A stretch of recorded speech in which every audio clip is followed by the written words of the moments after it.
उत्तराखंड की शांत वादियों में बसा हुआ एक ऐसा जंगल जहां हर पेड़, हर नदी और हर आवाज में बसी है प्रकृति की कहानी।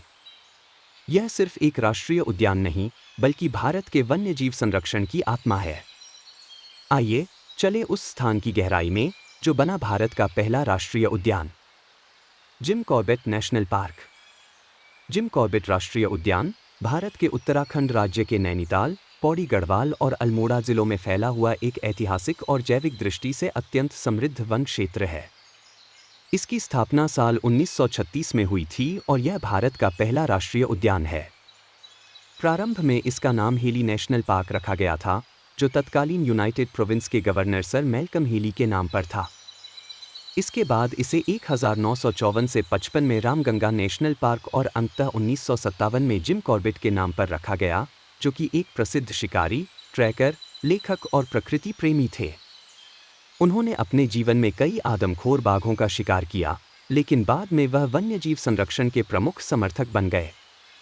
उनकी किताब मैनीटर्स ऑफ कुमोन आज भी वन्यजीव साहित्य में एक अमूल्य रचना मानी जाती है।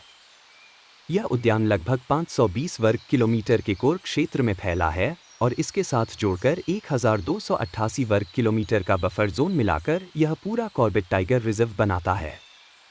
इस पार्क की भौगोलिक विविधता बेहद अद्भुत है। यहाँ पर्वतीय क्षेत्र, घास के मैदान, चार दलदली क्षेत्र, नदी घाटियाँ और घने साल के जंगल पाए जाते हैं। इस क्षेत्र की जीवनदायिनी नदी है रामगंगा, जो हिमालय की तलहटी से निकलती है और पूरे जंगल को सिंचित करती है।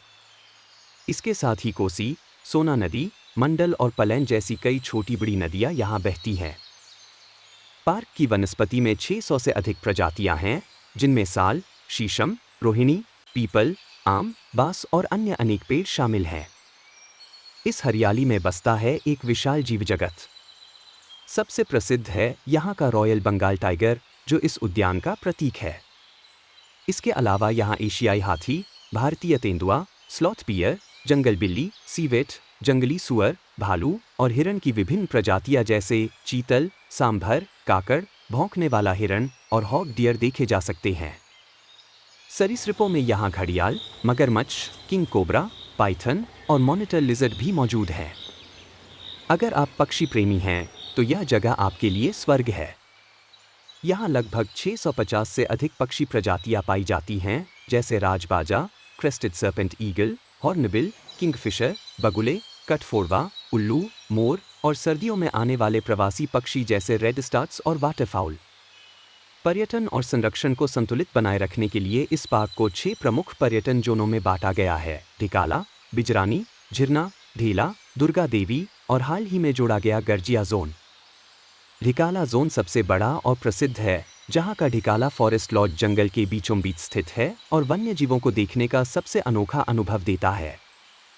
बिजरानी जोन सुंदर परिदृश्य और बाघों की झलकियों के लिए प्रसिद्ध है। झिरना और ढेला जोन साल भर खुले रहते हैं, जबकि बाकी जोन मानसून के दौरान बंद रहते हैं। यहाँ पर सैलानियों के लिए jeep safari, canter safari, bird watching और नेचर ट्रेल्स उपलब्ध हैं। लेकिन ध्यान देने वाली बात यह है कि यह सफारी पूर्ण रूप से सरकारी गाइड और लाइसेंस प्राप्त ड्राइवरों की निगरानी में होती है। यहाँ केवल सीमित क्षेत्रों में ही लोगों को जाने की अनुमति होती है, जिससे वन्यजीवों को कम से कम परेशानी हो।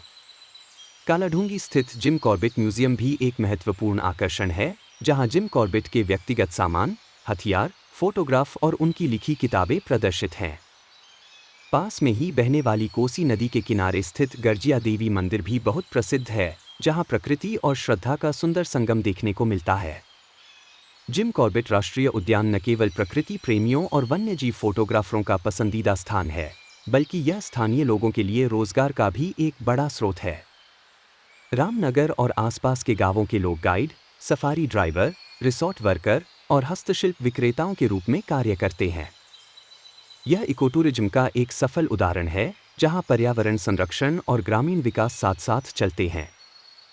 हालांकि बढ़ता पर्यटन, जलवायु परिवर्तन और मानवीय दखल जैसे कई खतरे भी इस पार्क के लिए चुनौती बने हुए हैं। वन विभाग, एनजीओस और स्थानीय प्रशासन लगातार कैमरा ट्रैप्स, वायरलेस मॉनिटरिंग और सख्त पेट्रोलिंग जैसे उपायों से इन खतरों से निपटने की कोशिश कर रहे हैं। जिम कॉर्बेट राष्ट्रीय उद्यान केवल एक जंगल नहीं है, यह भारत के पर्यावरणीय दर्शन का प्रतीक है। यह हमें सिखाता है कि जब हम प्रकृति के साथ सामंजस्य से जीते हैं, तब जीवन अपने सबसे सुंदर रूप में सामने आता है। बाघ की दहाड़, पक्षियों की चहचहाहट और जंगल की